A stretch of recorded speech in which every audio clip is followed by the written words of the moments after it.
حضرت عثمان غنی رضی اللہ تعالیٰ عنہ حضرت عبداللہ ابن مسعود کے گھر آئے. یہ اس وقت آئے جب حضرت عبداللہ ابن مسعود سخت بیمار تھے اور موت و حیات کی کشمکش میں تھے. تو انہوں نے ان کا حال پوچھا. جب واپس پلٹنے لگے تو اشرفیوں کی 2 تھیلیاں حضرت عثمان غنی نے حضرت عبداللہ ابن مسعود کو دی. تو حضرت عثمان کو تھیلیاں دیتے ہوئے دیکھ کر کے حضرت عبداللہ ابن مسعود صحابی رضی اللہ تعالیٰ عنہ نے کہا یہ کیا ہے؟ کہا یہ جو ہے ضروریات پوری کر لینا. تو آپ نے کہا کہ میں تو جا رہا ہوں, میری تو ضروریات ختم ہو رہی ہیں. تو کہا حضرت آپ کی بیٹیاں تو ہیں, بیٹا تو ہے نہیں, تو یہ آپ کے بعد آپ کی بیٹیوں کے کام آ جائیں گے. تو حضرت عبداللہ ابن مسعود کا یقین دیکھیے, فرمانے لگے کہ یہ کسی اور کو دے دو, میری بیٹیوں کو ضرورت نہیں رہے گی, اس لیے کہ میری بیٹیاں اتنی دیر تک سوتی نہیں ہیں جتنی دیر تک سورہ واقعہ نہیں پڑھ لیتے. اور میرے رسول نے وعدہ کیا ہے, اور یہ بات میں نے اپنے کانوں سے سنی ہے, کہ سورہ واقعہ جو ہے وہ فقر کو دور کرتی ہے, اور میری بیٹیاں سورہ واقعہ کی عامل ہیں.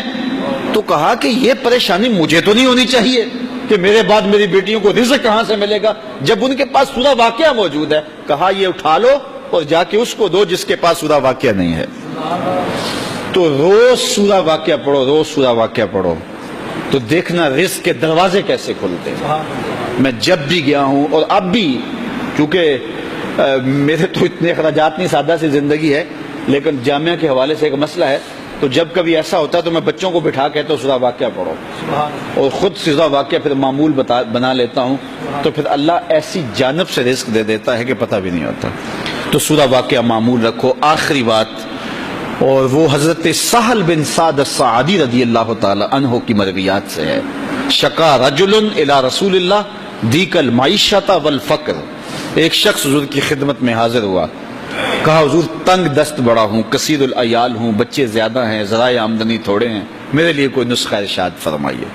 تو آقا کریم نے اس کو کیا نسخہ دیا؟ یہ سب سے آسان نسخہ, اذا دخلت الدار فسلم علیہ. جب گھر جائے تو گھر والوں کو السلام علیکم کہا کرو. جو ہی گھر میں داخل ہو السلام علیکم, اور اس کے بعد ایک مرتبہ سورہ اخلاص پڑھ دیا کرو, قل هو اللہ احد. یہ عمل شروع کر دو. تو کہا یہ بالکل آسان وظیفہ ہے, گھر جاؤ السلام علیکم, اور اس کے بعد ایک مرتبہ سورہ اخلاص. اس عمل کو نہ چھوڑنا, بلکہ فرمایا کبھی ایسا ہو تو گھر جائے تو گھر میں کوئی بھی موجود نہ ہو, تو کہا عمل کو پھر بھی نہیں چھوڑنا. فسلم علیہ, کہا تو مجھے سلام کہتے نا. وہ اپنے نام لیواؤں کو تنہا چھوڑتے کب ہیں, جہاں ہم دم نہ ہو کوئی وہاں سرکار ہوتے. کہا کہ جب کوئی نہ ہو گھر میں تو کہا عمل نہیں چھوڑنا, پھر مجھے سلام کہنا, اور پھر ایک مرتبہ سورہ اخلاص پڑھ دینا. وہ صحابی کہتے ہیں میں نے عمل شروع کر دیا, گھر جاتا السلام علیکم, گھر والے بھی خوش, اور اس کے بعد سورہ اخلاص بیٹھنے سے پہلے پڑھ لیتا. اور اگر گھر میں کوئی نہ ہوتا پھر تو مجھے چاہ چڑھ جاتے, پھر میں یا نبی سلام علیکہ پڑھتا, پھر حضور کی بارگاہ میں سلام پیش کرتا. اور ملکاری نے اس پہ گفتگو کی ہے مرقات شرح مشکات کے اندر کہ آخر حضور کو سلام کیوں کہنا ہے. انہوں نے جو لفظ کہے ہیں لفظ سنیے. وہ کہتے ہیں لِأَنَّا رُوحَهُ عَلَيْهِ السلام موجود فی بیوت المسلمین, اس لیے کہ آقا کی روح مومنوں کے گھروں کے اندر فیض بانٹ رہی ہوتی. تو کہا پھر مجھے سلام کہہ دینا. وہ کہتے ہیں میں جاتا اور حضور کو سلام کہہ دیتا, اور اس کے بعد سورہ فاتحہ سورہ اخلاص پڑھ دیتا.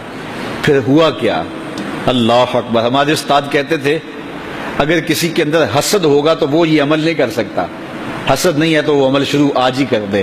وہ کہتے ہیں حتی افاد اللہ جیرانہ, اس عمل کی برکت سے میں نے تو امیر ہونا ہی ہونا تھا, میرے ہمسائے بھی امیر ہو گئے.